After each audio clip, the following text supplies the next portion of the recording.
Ireland की लोक कथाओं में ना एक दैत्य था जिसका दिल भी बहुत बड़ा था और उसका घमंड भी।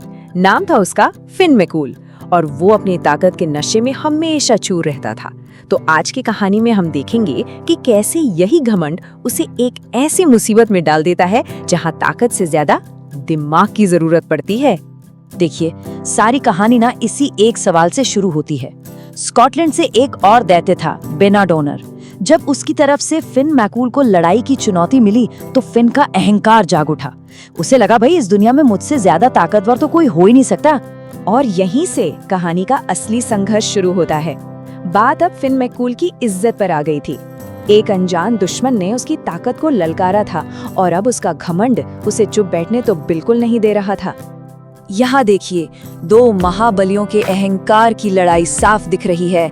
एक तरफ है फिन, जिसे लगता है कि बस वही सबसे महान है, और दूसरी तरफ है बेनाडोनर, जिसने फिन को कभी देखा तक नहीं पर चुनौती भेज दी है कि तुम तो बस बातें बनाते हो।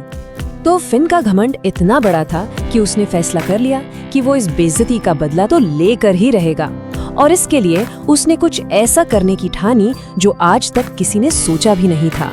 अपनी ताकत साबित करने के लिए फिन ने अकेले ही एक बहुत बड़ा काम शुरू कर दिया, और ये सब सिर्फ अपने घमंड और शोहरत की भूख मिटाने के लिए था।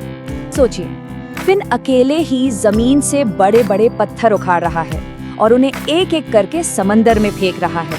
उसने किसी की मदद भी नहीं ली क्योंकि सारा क्रेडिट उसे अकेले ही चाहिए था। उसकी पत्नी ऊना ये सब बड़े चिंता से देख रही थी, पर फिन का लक्ष्य तो एकदम साफ था, बेनाडोनर तक पहुंचने के लिए 40 मील लंबा रास्ता बनाना। लेकिन उसकी समझदार पत्नी ऊना ने उसके मन में शक का एक बीज बो दिया। फिन तो ये मानकर चल रहा था कि बेनाडोनर उसे देखते ही डर के मारे भाग जाएगा, पर ऊना ने पूछा, और अगर वो नहीं भागा तो? और यहीं से कहानी में एक जबरदस्त मोड़ आता है जब फिन आखिरकार अपने दुश्मन को अपनी आंखों से देखता है। जैसे ही बेनाडोनर उस नए रास्ते पर चलकर आता है, फिन का सारा आत्मविश्वास पल भर में चकनाचूर हो जाता है। वो देखता है कि उसका दुश्मन तो सच में आसमान छू रहा है। और ये कोई छोटी मोटी बात नहीं थी। बेनाडोनर फिन से ठीक 3 गुना ज्यादा बड़ा था। 3 गुना। अब फिन को एहसास हुआ कि उसने इस विशालकाय दुश्मन को अपने घर तक आने का रास्ता बनाकर कितनी बड़ी, कितनी भयानक गलती कर दी है। फिन का सारा घमंड अब खौफ में बदल चुका था। वो अच्छी तरह समझ गया था कि ताकत की लड़ाई में उसके जीतने का तो कोई चांस ही नहीं है। उसने तो अनजाने में मौत को ही दावत दे दी थी। तो जब ताकत का रास्ता बंद हो गया तो कहानी ने एक नया मोड़ लिया। अब ये कहानी ताकत की नहीं बल्कि समझदारी की बन गई, और इसका पूरा श्रेय जाता है फिन की पत्नी ऊना को। ऊना ने अब कमान अपने हाथों में ले ली।